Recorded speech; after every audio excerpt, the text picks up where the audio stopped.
This is Dave Wilhelm.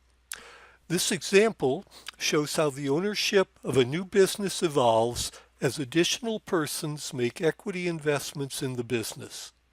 That is, they are exchanging money for a share of the business. In this case, you or I or someone, let's call them me, starts a business. After a bit, Freddie, then Judy, and then John each exchange some money for an equity stake in the business. Let's see how the ownership evolves with each new equity investment. When an individual starts a business, they own 100% of the business. The value of the business, well, we know what's invested in it, but at this point, we cannot establish a market value. And 100% of an unknown value is also an unknown value, so we don't know what our 100% equity in the business is worth. On the second row, I agree that Fred can have 40% of my business for $10,000. Fred now owns 40% and I have the other 60%. The post-money valuation is $10,000 divided by 40% or $25,000. My equity in the business is my share of the business times the business total value. 60% times $25,000 or $15,000.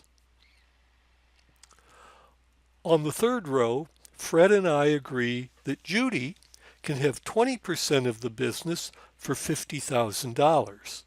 Judy now owns 20% of the business. Fred and I together own the other 80% in the same proportions that we owned before we sold 20% to Judy.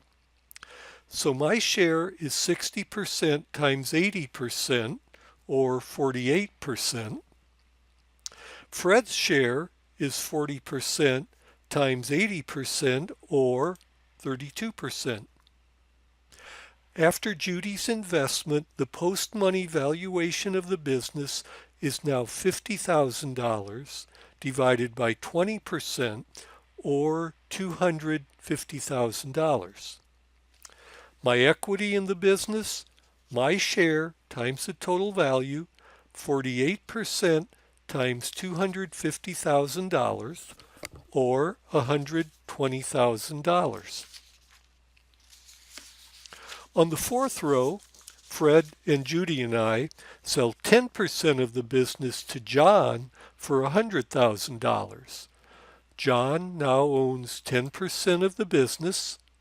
Judy and Fred and I together own the other 90% in the same proportions that we owned before we sold 10% to John. My share of the business is now 48% of 90% or 43.2%. Fred's share is 32% of 90% or 28.8%, and Judy's share is 20% of 90% or 18%. The post-money valuation after John's investment is $100,000 divided by 10% or $1 million. My new equity in the business is my 43.2% share times the total $1 million valuation or $432,000. That concludes my presentation. I hope it gave you a brief look at how investments and ownership evolve in a new business.